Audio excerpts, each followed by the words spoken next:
স্বাস্থ্য পরিষেবার মানোন্নয়ন ও ভবিষ্যৎ পরিকল্পনা নিয়ে মঙ্গলবার জলপাইগুড়ি সদর মহকুমা শাসকের দপ্তরে অনুষ্ঠিত হলো এক গুরুত্বপূর্ণ রিভিউ মিটিং।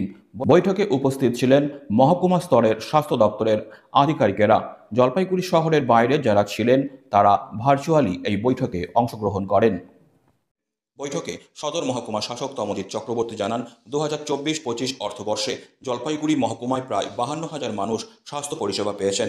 স্বাস্থ্য খাতকে আরও উন্নত করতে কী কী পদক্ষেপ নেওয়া হবে সেই নিয়েও বিস্তারিত আলোচনা হয়।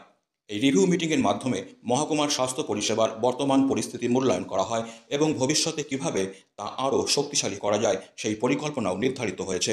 সরকারি স্বাস্থ্য পরিষেবা যাতে আরও মানুষের কাছে পৌঁছায় তার জন্য প্রশাসন পরিবর্তনশীল ও গতিশীল পদক্ষেপ নিচ্ছে বলে জানা গেছে। সংক্রান্ত একটা রিভিউ মিটিং ছিল, জেলা স্তরে মাননীয় জেলা শাসক করেন, সেটা জন্য যা যা পয়েন্ট বেরোয় এবং সেটা ছাড়াও যা যা প্রস্তুতি লাগে সেগুলো নিয়ে আমরা মহকুমা স্তরে বসেছিলাম। কি মূলত রয়েছিল আজকের আলোচনা? মহকুমা স্তরের প্রত্যেকটা যে সরকারি প্রকল্প ছিল সেগুলো নিয়ে আলোচনা হয়েছে, যেগুলো স্বাস্থ্য সংক্রান্ত, এবং বেশ কিছু ভালো দিক আমরা দেখতে পেয়েছি। যেমন আমাদের বিভিন্ন আরবান এরিয়াতে বিভিন্ন ইউপিএসসি এবং ইউএইচডব্লিউসি যেগুলো আছে, সেখানে এই 24-25 অর্থবর্ষে আমাদের মহকুমাতে জলপাইগুড়িতে অ্যারাউন্ড 52,000 লোক পরিষেবা পেয়েছে এবং ল্যাবরেটরি টেস্ট থেকে শুরু করে সব কিছু হচ্ছে।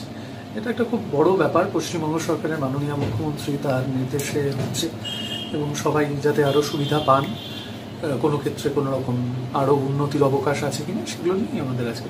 কাদের সাথে বৈঠক এবং কি মাধ্যমে হলো? Block medical officer of হেলথরা virtually ছিলেন, additional chief medical officer of health সিএমএইচও নিয়ে এখানে ছিলেন, এছাড়া স্বাস্থ্য দপ্তরের অন্যান্য আধিকারিক আছে। পুরোটাই কি ভার্চুয়াল হয়েছে? না, এখানে কেউ কেউ ছিলেন, বাকিরা যারা বাইরে রয়েছেন তারা ভার্চুয়ালি ছিলেন। যারা জলপাইগুড়ি শহরের মধ্যে আছেন তারা এখানে। কি কি বিষয়ে জোর দেওয়া হলো মিটিংয়ে? মূলত যে ইমিউনাইজেশন, তারপরে institutional delivery, reduction of maternal death, reduction of infant death, এছাড়া জেনারেলি যা যা স্বাস্থ্য সংক্রান্ত কাজকর্মগুলো হচ্ছে, স্বাস্থ্য ইঙ্গিত যেটা মাননীয় মুখ্যমন্ত্রী চালু করেছেন, যে একেবারে প্রান্তবর্তী মানুষ তিনিও স্বাস্থ্য ইঙ্গিতের মাধ্যমে এখন ভালো ভালো ডাক্তারদের পরিষেবা পাচ্ছেন। এগুলো কেমন হচ্ছে, কিভাবে হচ্ছে, এগুলো নিয়ে আলোচনা হচ্ছে। এই যে এত কিছু পরিষেবার কথা বললেন, সেটি কি আছে কোনো মানুষের কাছে পৌঁছাচ্ছে কিংবা পৌঁছানোর জন্য যে উদ্যোগ, সেই উদ্যোগটা কিভাবে নেওয়া হচ্ছে? সেটা তো স্বাস্থ্য দপ্তর নিচ্ছেন।